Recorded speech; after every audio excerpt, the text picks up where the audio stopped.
이제 곧 예수님의 부활을 기념하는 부활주일입니다. 사실 예수님께서 언제 부활하셨는지 정확히 알려진 바가 없어요. 초대교회에서 부활절 날짜에 대해 이런저런 논란이 일기 시작합니다. 그래서 325년 니케아 공의회에서 매년 춘분 이후 첫 보름달, 만월이죠. 보름달이 뜬 일요일을 부활주일로 하자 이렇게 정합니다.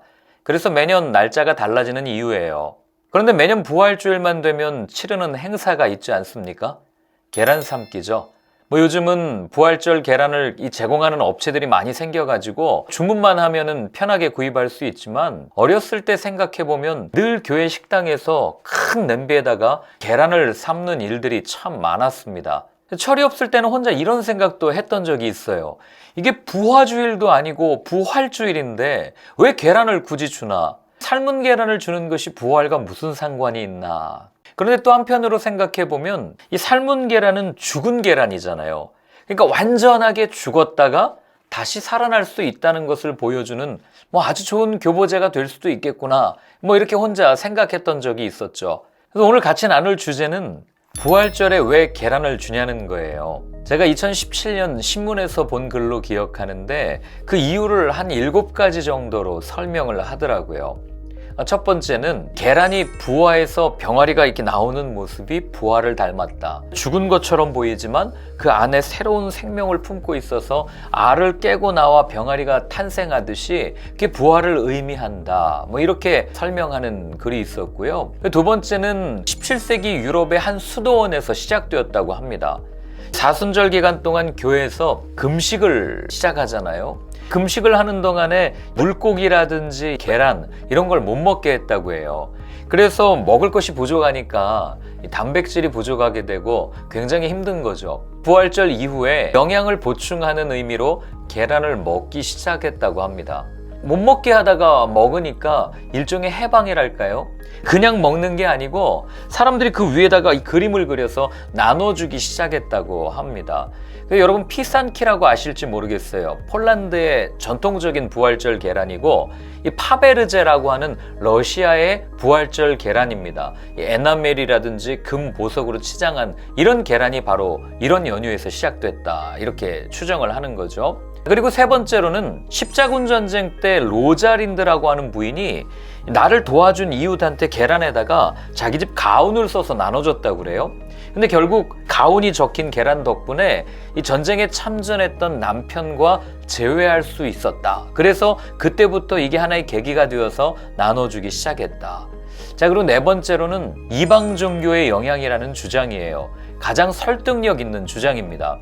부활을 뜻하는 이스터라는 단어가 고대 그 북서유럽 지역에 살던 튜턴족의 여신 에아스트레에서 유래했다 이렇게 보는데요. 기독교가 국교가 된 이후에 개종 과정에서 지역 고유의 풍속과 문화를 이렇게 섞는 그런 일들이 로마에 있지 않아요? 그렇게 섞이면서 이 부활절 유래가 거기서 시작되었다. 이따가 살펴보겠지만 사실은 더 훨씬 긴 역사를 가지고 있는 그런 여신이고 거기서부터 시작된 전통이라는 것을 알게 됩니다. 다섯 번째는 아주 재미난 전승인데 예수님의 십자가를 대신 진 사람이 누굽니까? 구레네 사람 시몬이잖아요. 시몬의 직업이 계란 장수였다는 거예요. 십자가 사건 이후에 집에 가보니까 집에 있던 계란들이 무지개빛으로 변해 있었다고 그래요.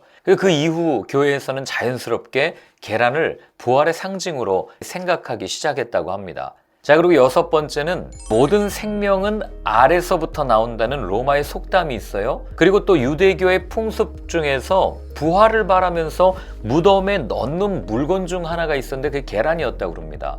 이런 어떤 고대의 풍습이라든지 전통에서부터 시작되었다. 그래서 독일 작가 페터 제발트는 카톨릭에 관한 상식사전이라는 책에서 뭐라고 얘기를 하냐면요. 계란은 거의 모든 문화와 종교에서 다산과 부활을 상징한다. 기독교에서는 이 상징성이 더 강화되었고 계란에 훼손되지 않은 껍데기 때문에 죽음을 이겨낸 예수님의 부활을 가리킨다. 그리고 일곱 번째로는 예수님의 부활 당시에 이 돌무덤의 모양이 계란 모양이었대요. 계란 모양으로 돌무덤이 열려 있었기 때문에 계란을 나눠준다. 미국 베일러 대학교의 한 교수님은 이렇게까지 말해요. 계란은 돌무덤의 단단한 표면에서 그리스도가 부활한 징표라는 새로운 의미를 띄었다. 이런 식으로 여러 가지 주장을 하기도 합니다. 왜 부활주일에 계란을 나눠주기 시작했나? 정확한 이유는 알 수 없지만 앞에서 말씀드렸던 이런 이유 때문에 계란을 나눠주기 시작하지 않았나 하는 정도는 추정할 수 있습니다. 이어서 하나 더 생각해 볼 점은 명칭에 관한 부분이에요. 부활을 영어로 하면 resurrection이거든요. 그렇다면 부활주일을 resurrection day라고 할 수 있는데 부활주일을 이스터 데이라고 이렇게 부른단 말이죠. 부활절 계란도 이스터 에그 이렇게 표현을 하는데 이유가 뭘까요? 이스터라고 하는 이 이름은 가나안 여신의 이름이에요. 미국 호프 대학의 역사학과 교수였던 그 앨버트 벨 교수님이 20년 전, 한 2002년인가 3년으로 기억하는데요. 그때 쓴 책이 신약 시대 사회와 문화라는 책이 있습니다.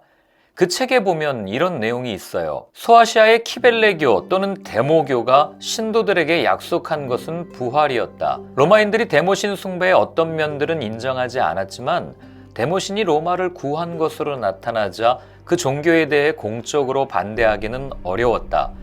데모를 부르는 또 다른 이름인 아스타르테와 이슈타르는 부활절이라는 용어의 기원이 되었다. 아스타르테, 이슈타르가 누구냐면 미와 출산의 여신으로 알려져 있는 비너스입니다. 이 비너스를 이집트 사람들은 이시스라고 부르고 그리스 사람들은 아프로디테, 바벨론 사람들은 이슈타르, 가나안 사람들은 아스다롯이라고 불렀어요. 그런데 로마에서도 이스터 여신을 숭배하기 시작합니다. 왜냐하면 로마는 수시로 전쟁을 치르는 국가였잖아요. 근데 전쟁을 많이 치르다 보면 인구가 절대적으로 부족해집니다. 그러니 하루에 하나씩 알을 낳는 닭을 보면서 아이를 많이 낳게 해주는 여신 이 이스터를 섬기게 된 거예요. 이런 여러 가지 이유를 안다면 이 부활절, 이스터라는 단어를 본질에 맞게 적절한 단어로 바꿔가야 하지 않나 하는 생각을 합니다.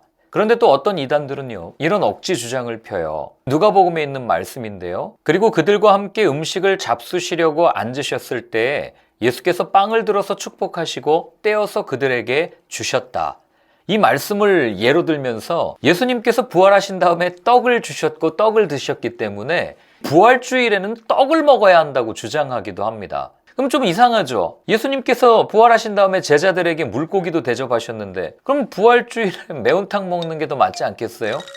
그러니 부활주일에 떡을 떼야 된다, 떡을 나눠야 된다, 억지 주장입니다. 예수님께서 떡을 떼셨다는 말씀은 이 죽으시기 전에 일상처럼 생활하셨다는 것을 의미합니다.